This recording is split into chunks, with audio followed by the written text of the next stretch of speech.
আইনজীবীর বিরুদ্ধে আইনজীবীরা সাংবাদিক সম্মেলন করে ক্ষোভ প্রকাশ করল। ঘটনা কৈলাসহরের ঊনকোটি জেলা বার লাইব্রেরিতে। ঊনকোটি জেলা বার অ্যাসোসিয়েশনের উদ্যোগে বৃহস্পতিবার বিকেলে কৈলাসহরের বার লাইব্রেরিতে এক সাংবাদিক সম্মেলন অনুষ্ঠিত হয়। সাংবাদিক সম্মেলনে উপস্থিত ছিলেন জেলার বরিষ্ঠ আইনজীবী তথা ঊনকোটি বার অ্যাসোসিয়েশনের সভাপতি চিরঞ্জীব ভট্টাচার্য, ঊনকোটি জেলা বার অ্যাসোসিয়েশনের সম্পাদক সুপ্রিয় দেবরায়। সাংবাদিক সম্মেলনে আইনজীবী চিরঞ্জীব ভট্টাচার্য বলেন যে রাজ্যে আইন দপ্তরের অনুমোদন নিয়ে দীর্ঘ কয়েক বছর ধরে ধলাই জেলার লংতরাই ভ্যালিতে নোটারির আইনজীবী হিসেবে আইনজীবী খালিদুজ্জামান কাজ করে যাচ্ছে, কিন্তু হঠাৎ করে 2021 সাল থেকে আইন দপ্তরের অনুমোদন না নিয়ে ধলাই জেলার লংতরাই ভ্যালির পাশাপাশি ঊনকোটি জেলার কুমারঘাট মহকুমাতেও নোটারির আইনজীবী হিসেবে কাজ শুরু করেছেন তিনি।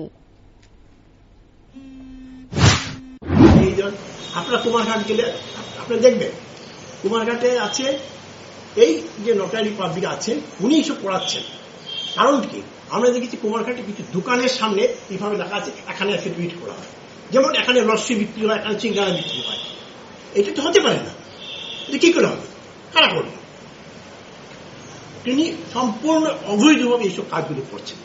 আমরা এতদিন বারবার ওনাকে কনভিন্স করার চেষ্টা করেছি, বোঝানোর চেষ্টা করেছি, হ্যাঁ, কিন্তু কিছু হচ্ছে না।